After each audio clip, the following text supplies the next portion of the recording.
Alyssa's going to want to do during this run is conserve her stamina so she can just beat the game quicker. Yeah, and you'll probably see me run out of stamina here when I hit this bed, because you can see I'm kind of... Oh, actually, I had it really well there. But she'll kind of start doing like even more of a Naruto run than she normally does, and it's just like starts moving really, really slowly. And you end up losing about half a second per second for every second that you're running with low stamina. So it's actually, over the course of especially a glitchless run, very important to make sure that you're not losing needless time to that. As far as glitches we're not doing in the game, if you're familiar with the run, we're not going to be doing the newly discovered tab skip in kitchen. We're not going to be doing the fast janitor fight at the end of chapter 2. And I'm not going to do any hunger skips because those are arguably glitches. So here you can see actually I'm running like very slowly, and like my arms are going way behind my character model, and that's because I ran out of stamina just before hitting that plank, which actually is not a problem because that plank is a stamina refill checkpoint. And there are several of those, ooh, I almost died there, just like scattered throughout the game where you'll just, for no reason whatsoever, just max your stamina back out. And that's one of those areas. Yeah, one of the major things that ends up occurring, as Alyssa mentioned, especially in glitchless, is throughout the entirety of the game, there's going to be these checkpoints. We've ran into a lot of them so far without even commenting on it, just because there are so many in between. Right now, she's about to come up on this crank. Once she finishes it, this is a stamina refresh point. There'll be a rope coming up, and realistically, anytime you're able to do an action that isn't running or jumping, you'll have that ability to refresh your stamina. So I've been talking about stamina a lot going through this, and that's mostly because this beginning chapter is exclusively movement optimization, especially once we take out hunger skips. Oop. Not like missing that rope right there. The majority of the speed tech in the game come in chapters 2, 3, and 4, which contain most of the AI enemies, and we'll be manipulating them in ways to get through the game as quickly as possible. The game actually, despite being a platformer, is actually closer to kind of a stealth horror game, but obviously stealth is slow, so we've got to do a lot of kind of creative and precise movements to trick the monsters for looking for us in places that we've already left.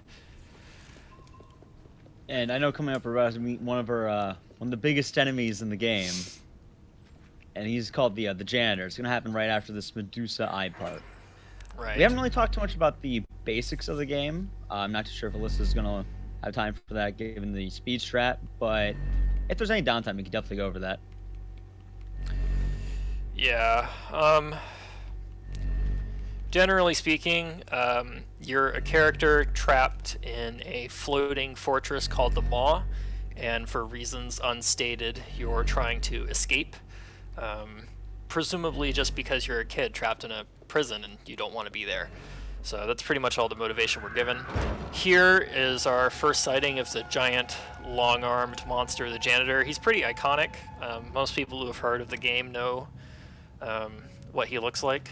We're not going to fight him right now, but he will be our primary antagonist coming up in the next chapter. Here is where we would be doing something called hunger skipping, which is a series of animation cancels that save around a minute. But we're not going to do them because I've decided that they're glitches. You see, normally in an 80% run, we don't want 6 to be so hungry. However, we're hungry for entertainment here, so we're going to play all these hunger skips, and 6 is going to... the full effects of her hunger here. Yeah.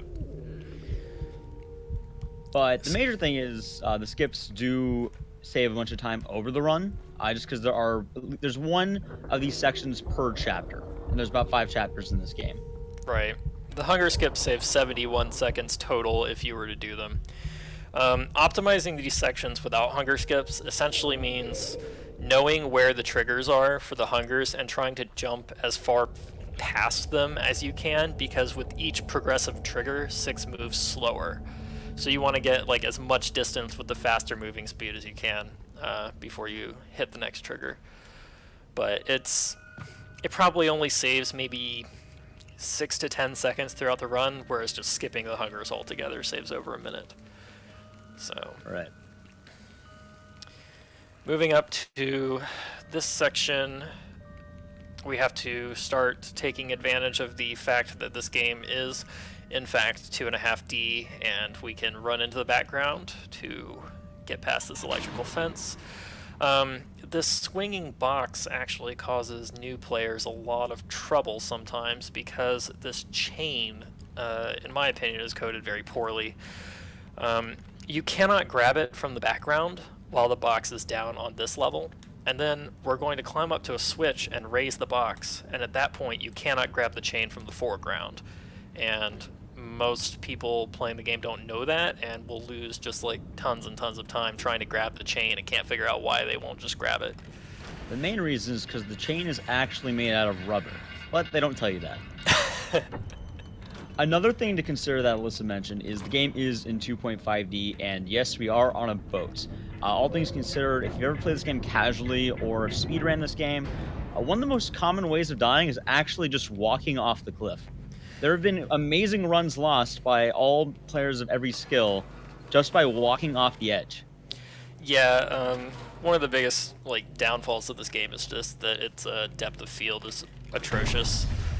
But we can overcome that by playing half of the game on keyboard, because any situation where you would be walking at a weird angle, keyboard will always put you in the exact same direction every time, so it can be very predictable movement. Right there, what we just did is a checkpoint warp, which I'm going to say are not glitches for the purpose of this game, since I invented the category. The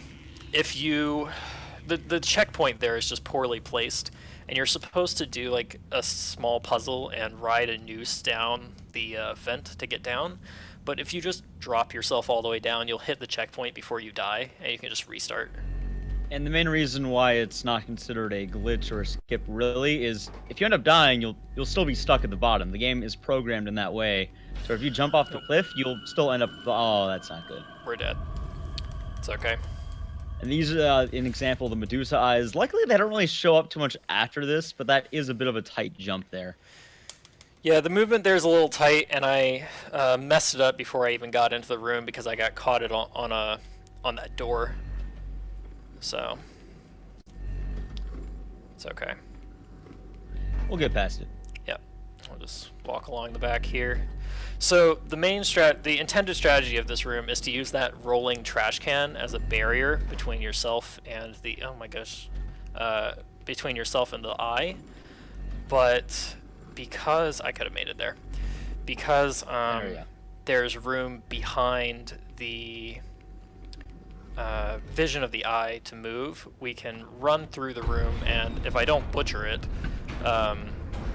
get through without having to wait on the trash can cycle. It saves around 30 seconds if executed correctly.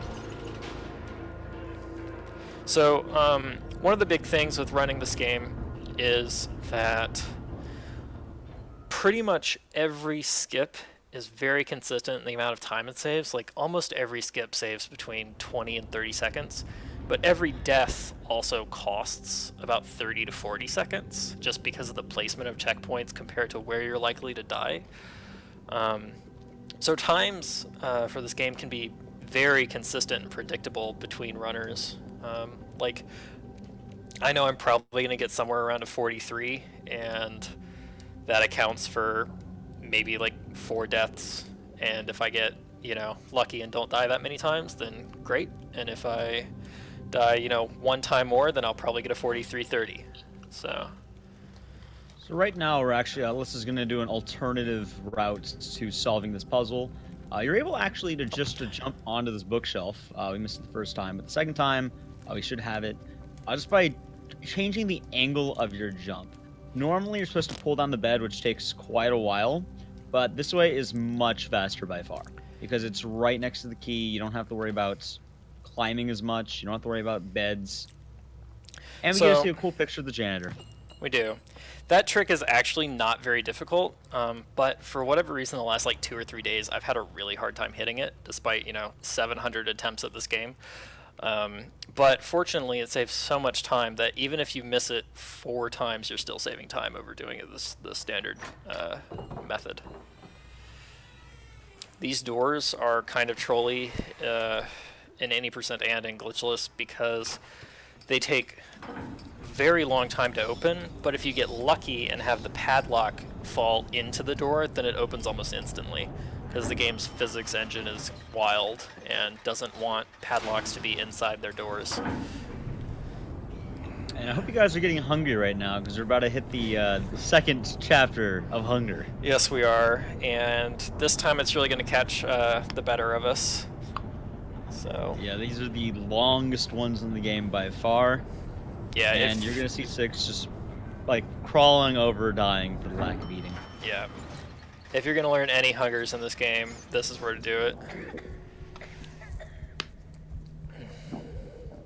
And as you guys may have noticed as well, as we're moving through this, she's mostly going to be jumping.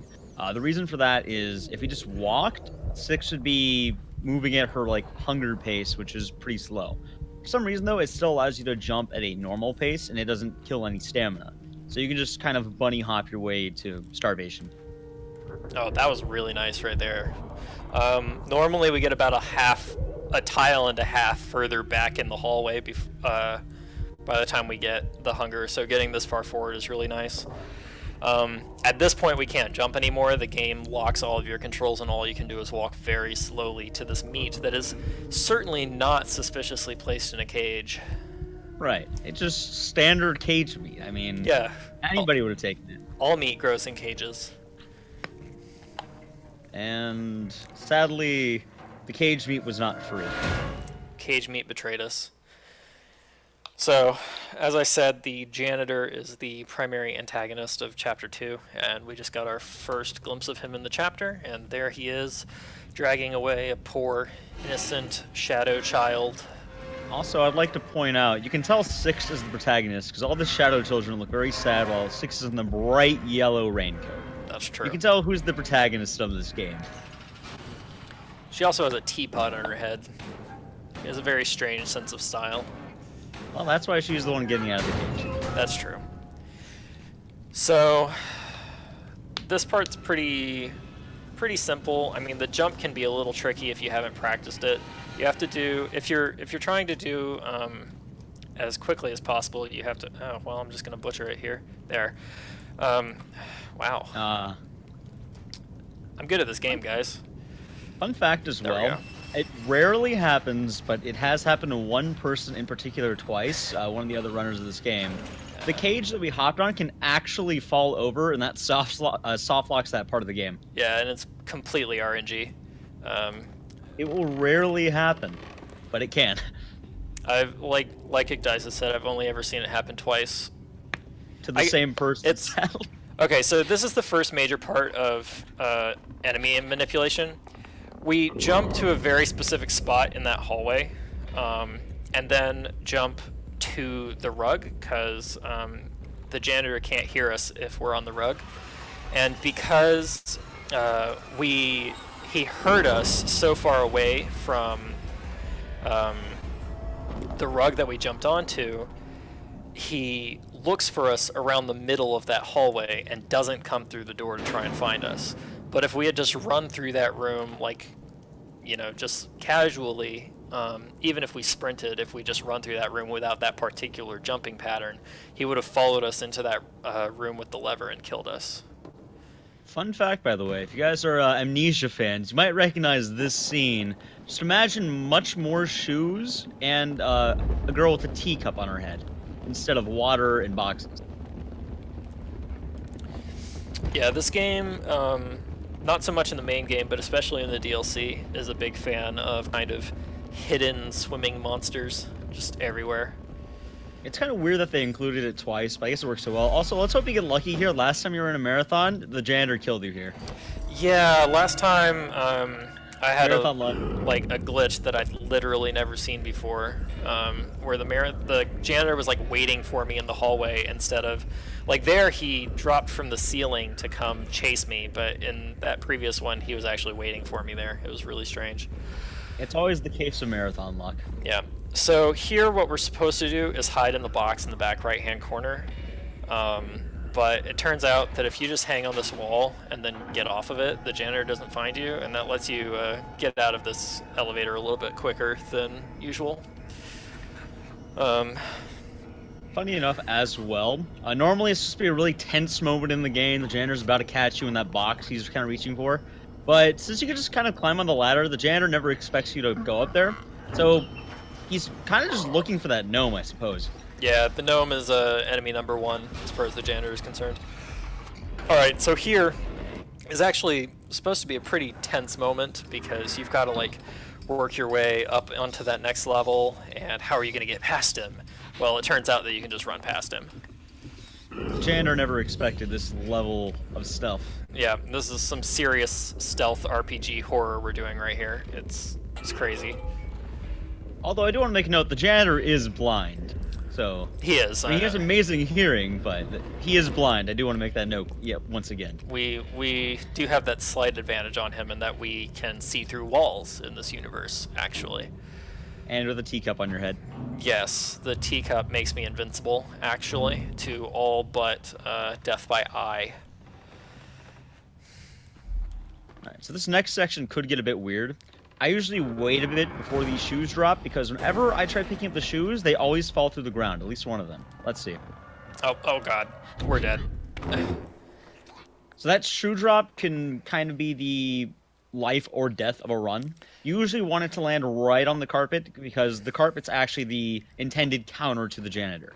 Right, and the thing is, sometimes that shoe will just fall from the ceiling and stay exactly where it lands. And other times, it will like roll. Oh, come on, pick it up. Pick it. Okay, we're gonna. Might as well just go for the other. Yeah, we're gonna pick this one up. Other times it will roll towards the janitor, and if you are already in the shoe grabbing animation, she won't stop if it rolls away. She'll walk towards it. And you'll have no choice but to just walk into the janitor's hands and die if you've already started the animation, which is really unfortunate. Now we're in the worst part of the game because there's a bunch of books and a piano that's kind of on an RNG cycle. Yeah, for a long time this piano was kind of the bane of all of my runs. I've stopped really caring what the piano thinks and just live my own life now. The piano is most of the time much more kind, but I'll let you talk right now before going back into that, because I think something important is coming up. Alright, so here what you're supposed to do is wait for the janitor to leave you alone, but that's really slow, and we can just jump over his shoulder and outrun him through this hallway. Again, super stealthy,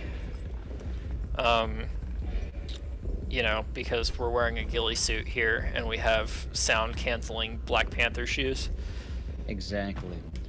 This part's more or less an auto-scroller, so I do want to talk more about that piano for a quick moment. Yep. Although you guys get to see a cool TV show while we do this. Yep. The piano, the main issue with it now isn't the RNG cycle. It's if you ever try jumping against the piano, gravity does actually work in this game, and it'll work against you. It's kind of actual physics, so you have to jump with the piano. Yeah, if the piano's swinging away from the bookshelf, it's like almost impossible to make the jump. It's crazy how heavily inertia affects you in this game. So here, no matter how close the janitor is to catching us, as soon as we start turning this crank, he goes away. And at this point, it's just a matter of knowing exactly how many cranks to do. Some people do 2 1/4. Some people do 2, and the jump's just a little bit riskier. But yeah, that went fairly well. So this minecart is annoying. This is one of the main places where us being on a boat is particularly noticeable. So what you want to do is be pulling the minecart and switch to the other side when the minecart would just be rolling, so that you can maximize the amount of time that it's moving. And you never want to, if possible, oh, that was bad. If possible, you don't want to ever have the minecart rolling back the way you were pushing it, which kind of goes without saying, but I guess not because I said it.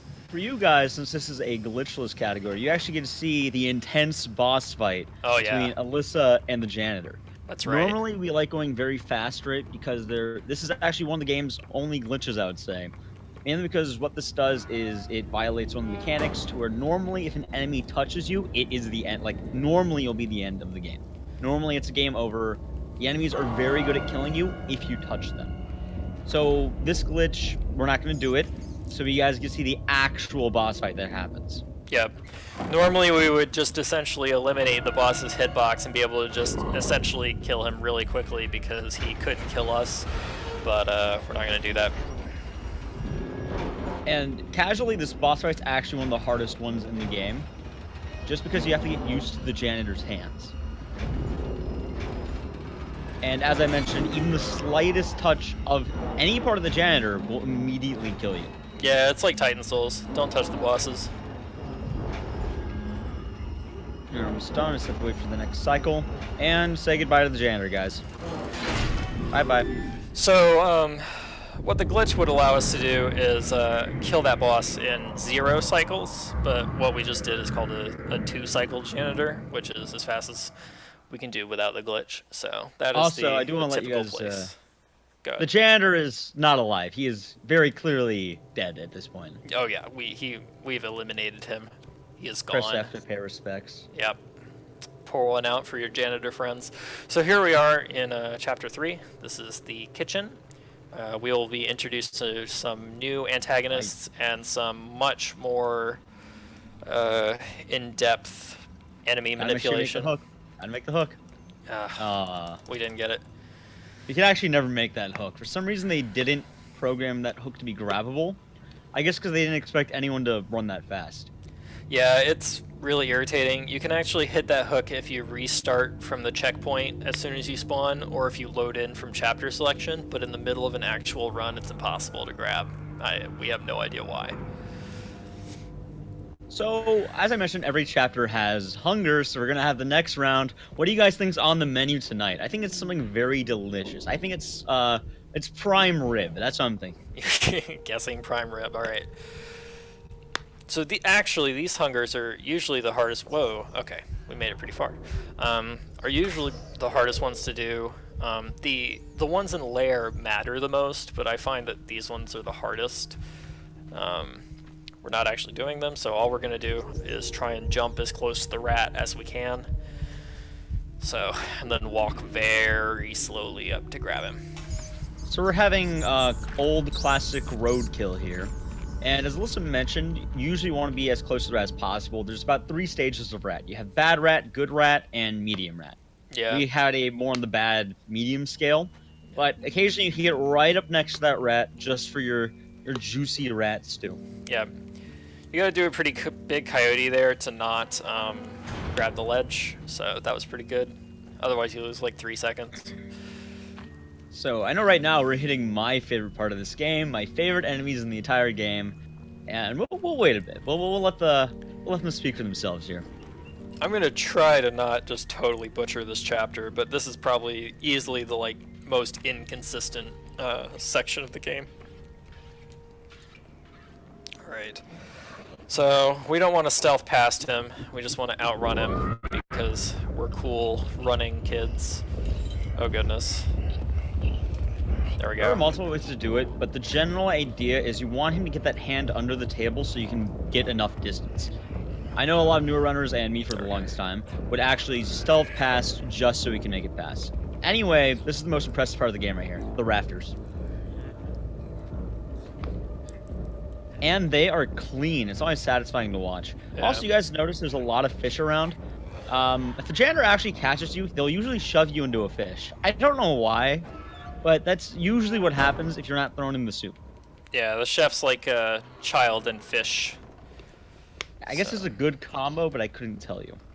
So, again, because we don't want to stealth, we're going to just try and grab this key and then just get out of here as quickly as possible instead of hiding. Also, I want to ask, how did this chef get to this bed so quickly?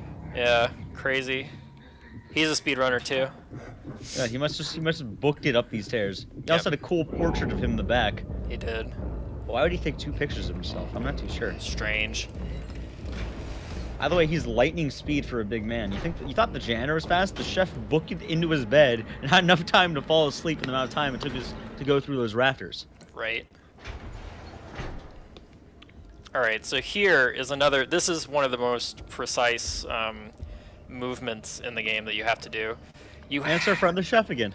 You have to touch, like, the tile right next to that barrel in order for the chef to be startled, but also look at the shelf that he's looking at. If you don't do that right, either the chef won't be startled and he'll follow into this room and see you and kill you, or he'll be startled and turn around and see you and kill you. So that one's actually really precise. You have to stand on a pretty specific spot to get the chef to be startled but not turn around. Anyway, I hope you guys like meat and especially hams, because we have some ham sequences coming up. Oh, this is goodness. some ham tech. The hams actually fall in a bit of a random area, but you can manipulate it. You want to get as close to that little vent as possible. Let's see how she does on the second ham. This is the real RNG ham here. It wasn't a bad ham. So it is possible to get both hams to just roll straight into the trapdoor, which I found the best saves a ton of time. But if you don't get it, you end up spending like 6 to 7 seconds trying to pull the ham into the trapdoor. So I always find the best way is to come one with the ham and use your momentum to carry the ham. Anyway, it's about that sausage. It's one of the sausage times of this game. yeah, You need exactly 2.5 sausages. Never more, never less. yep. 2.5. And that's because you cannot grab the sausage chain if you get less than 2.5. Even if you put all 3 sausages, even if you put all 3 sausages into the grinder, until you've ground it 2.5 sausage links in length, you can't grab the chain. Like, we've tried very hard. So here we have one of the bigger time saves in glitchless. It's possible to dodge the chef's grabbing you. I call him the Flash because he's been zooming around the map. So instead of hiding in the room to the left that we came from like you're supposed to, we can just dodge straight past him and get into this elevator about 40 seconds sooner. And this part actually has been giving me a lot of trouble recently. I don't know why. It's actually not very difficult. But I'm going to let Ecdysis... Well, it can be, especially for newer runners, to learn the manipulation. I'm going to let Ecdysis explain it so that I can try and make sure that I actually do it right. So first off, we have to hide in this vent or else the chef won't open the door. We need the door open. Now, the normal mechanic, the way they wanted you to do it, is they want you to go to the back room and activate a grinder to distract the chef. However, you can manipulate the chefs to chasing you, and you can juke them. So she's going to have to hop onto the table, get the key, and then loop him around that table. Then she's going to run under that small table to the right and escape.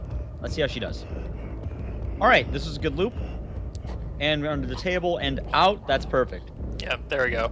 So the trick there is, again, like in the first chase sequence, to get the chef to actually reach under the table.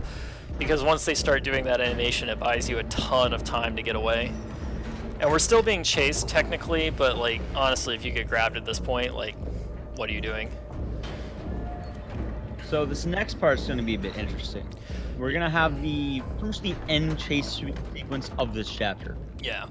So it was recently discovered that there's a out-of-bounds glitch that allows you to skip this next room, and a lot of inconsistency in the run. Late game runs of this got way, way more reliable when we discovered this glitch. Yes. But obviously we can't do it here because it's out of bounds. We get to see the fun strat, the risky strat. Also, if you guys haven't noticed, there's 2 chefs. They're not lightning fast. We usually call them the McDouble Trouble Twins. Alright.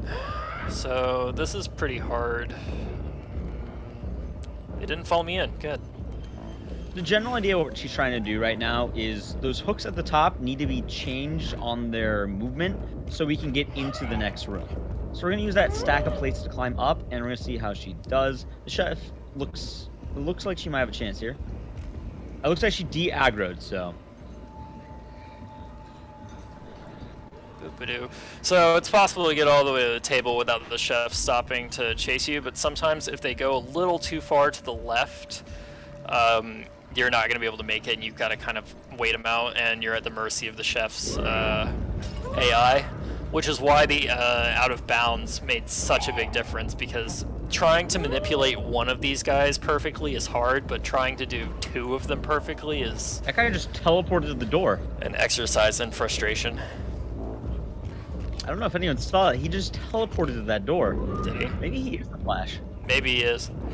So we ride this meat hook all the way out, and then we've got to let go of it here so that guy doesn't grab us. But now we're going to get chased by this other chef. So a common theme here, we're going to run under this table so that he stops to kind of grab at us. And this is going to buy us enough time to grab onto this hook. Will we get hit with the wine bottle? Let's see. Nope. He misses. It is possible to get hit, but it actually won't do anything to you. It's purely cosmetic. I thought I saw somebody like towards the beginning of the game's life cycle get knocked off. I fell off, and my problem is I let go of the button. I actually got hit by it another time, and I just held on perfectly normal. Oh, okay, cool. Anyway, for my hardest part of the game, because I move kind of like an alcoholic, basic movement. Yeah, so this is one of the times when we play the game on keyboard. If you're using like advanced, controls, switch to keyboard here, because all I'm having to do here is hold the D button, and I'm continuing to run in the exact same path despite the slightly shifting camera angles. Newer players fall off that pipe all the time. So this is another place that people die pretty commonly. The solar flare there just makes them miss grabbing this chain. Again, if you're playing on keyboard, it's pretty easy. This is a good point to talk a bit about the lore, I would say. We're literally just climbing up the chain. Yeah, for about a minute and a half. So I want you guys to take this all in right now. You can see the beauty of the maw, how big it is, just how glorious it is. And there's another boat in the background. Now, in the game, we were in a prison. We saw a man who had really long arms. He doesn't have them anymore, sadly. And we saw a couple of chefs who wanted to shove us into a fish. Now, what will this chapter entail, and what's the secret behind the maw? It's a good question. What kind of awful, nefarious purposes could it be? I bet that seagull knows. Alright. He might. So here we can just, because we're using keyboard and we know our movement's going to be right, we can just spam the jump button to get as much speed there as possible. And we're officially in the next chapter. Yep. So this is the guest hall, where we discover the nefarious purpose and also see a lot of meat. This area also has what's probably the hardest skip for new players and probably most experienced players too. I think Igdices certainly thinks that it's the hardest skip in the game. I actually learned it pretty well, to be honest, but I don't know if you're going to be able to do it. It's Ethan's skip, right? Yeah. Alright, you might have to do that the intended way. I don't know, I don't think it's a glitch, so... Fair enough. We'll end up seeing it, and then we'll see what happens. Yeah. I actually got a lot more comfortable with it, though, to be honest. And this is my favorite guy in the game. He's just chilling with his hams. Yeah, he's a friend. He's actually the only NPC in the game that could kill you, but doesn't try to. He's a good guy. He's content with his literal pile of hams. Yes. And another thing to mention about this chapter, the guest hall, is it is the toughest chapter in the game by far, given the amount of time you have here. It's one of the shorter chapters, but the amount that's packed into this chapter does get pretty crazy. So you can actually one cycle this lantern swing, but for some reason I've been having a hard time getting it recently. I don't know if my cycle on the boat tilt is off, But I just haven't been going for it. It costs about 6 seconds to not do it. And this table is exciting. You can't be, you have to be right kind of near the center. You can't be too far on either side or it's an immediate death. Yeah, there's And pretty specific movement there. There's actually a really, really risky version where you just run straight down the table and do 2 jumps over the arms. It only saves about 2 seconds, and you're like 1,000 more times likely to die. So, not worth. All right, so we are coming up on our friend Ethan. Let's see how you do it. Yeah. So the intent of this skip is to, or the intended strat here is to alert this guy, run to the back, and like jump over him using this like table right here. But what we're gonna do is we're gonna put our hands on this invisible wall and trust that RNGesus will protect us. There we go. So the reason why that's not a glitch is you are able to run through that area, and he does try to turn to grab you. Yeah. Basically, you're running through a very small gap between his body and the wall. He tries to grab you, which gives you enough time to get through. And here, we did the same chef juke that we did in kitchen, but in that instance, if you play the game casually, you know that you have to go hide in a bathroom, and the chef chases you and eventually forget to exist. It takes about 1.5 minutes, so that chef juke saves way more time than the one in kitchen does. What you guys may be wondering as well, all this AI manipulation that we are doing is perfectly intended. In fact, if you dodge the chefs like that, you'll actually get an achievement in the game. Yep. So they fully expect you to get some of these dodges in. And this is essentially a giant auto-scroller, but it looks cool. And you get to see the, I guess the nature of gluttony, I suppose. I nearly died on this auto-scroller in the world record, actually.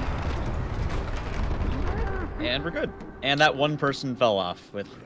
Sorry for them. Yeah, and they were very eager. Every chapter, 6 gets a little hungry.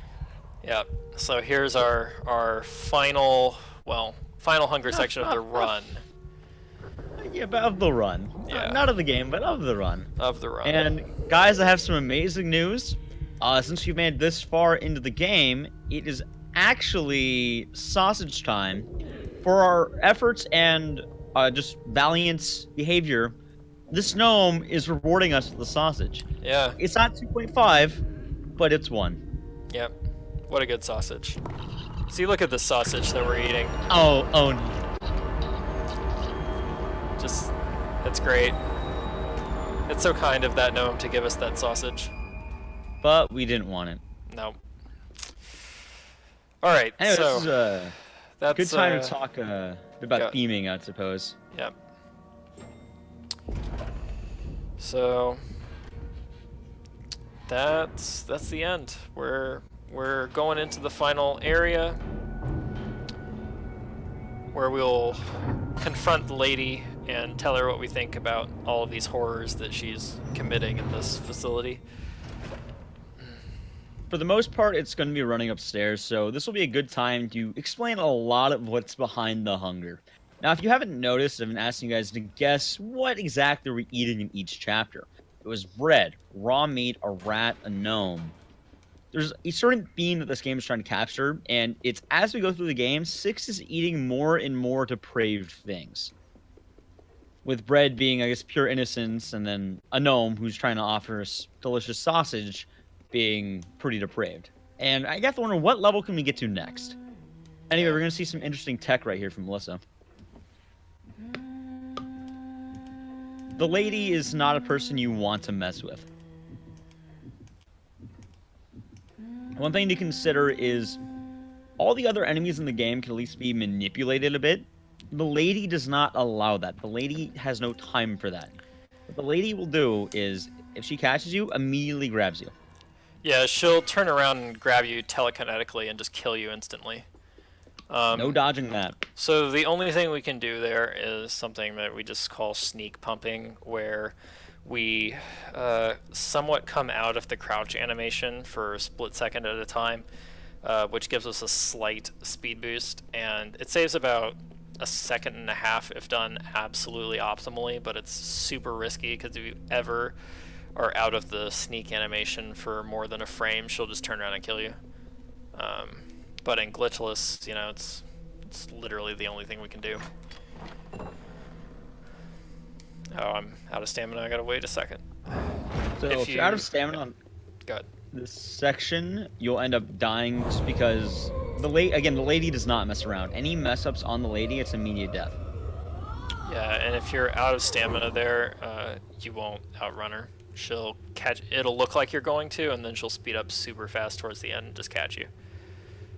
Funny enough, for this part, although we said running out of stamina is bad, it keeps you on this permanent, like, 20% stamina.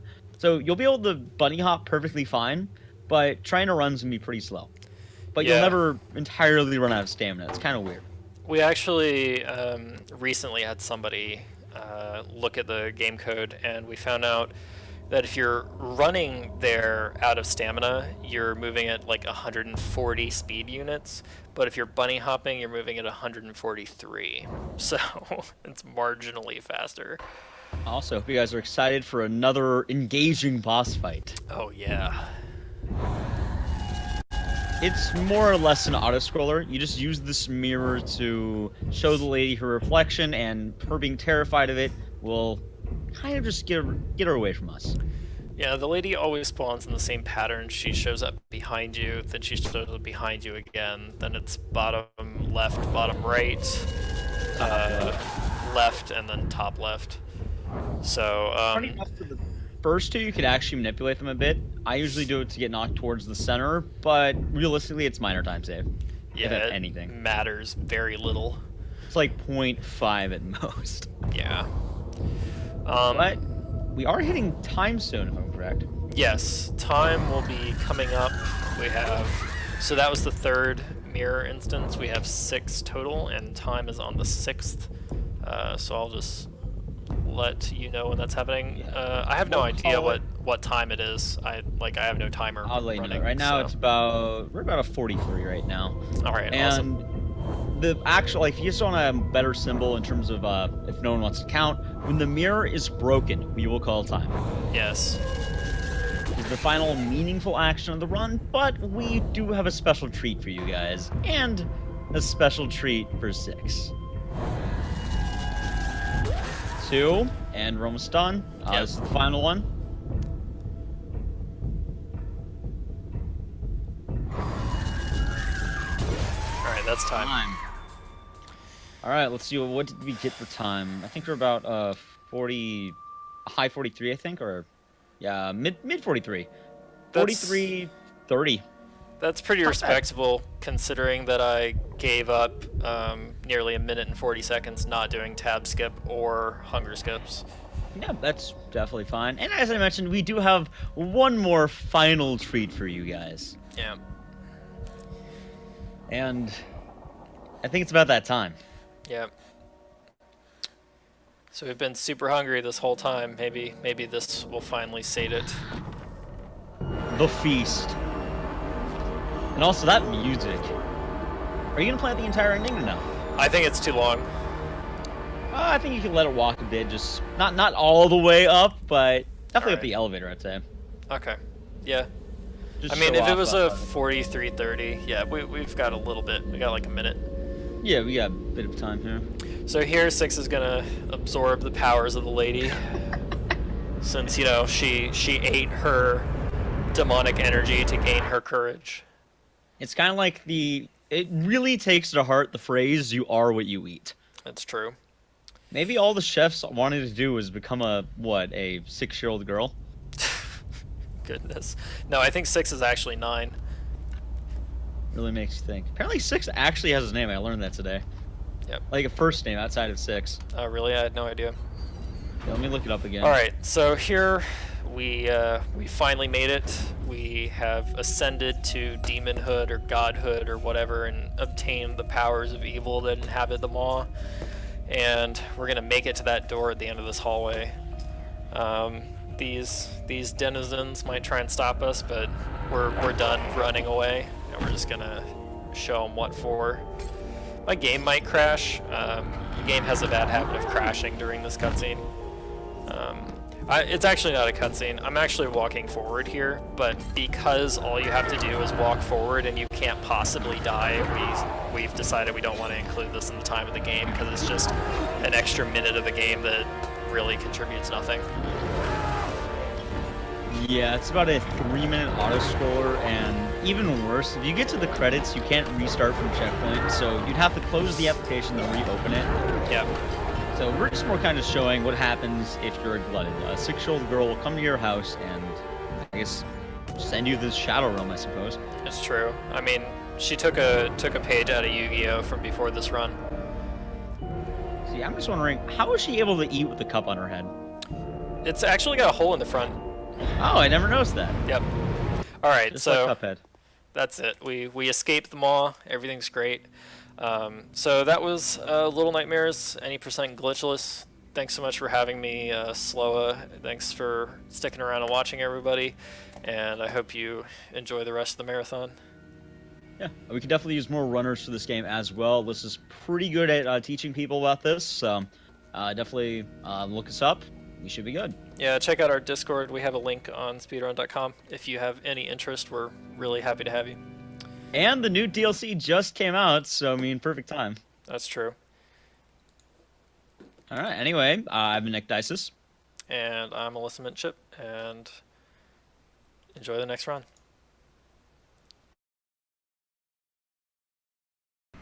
All right, thank you so much, Alicia. Like that was a pretty good run. I've won, like I've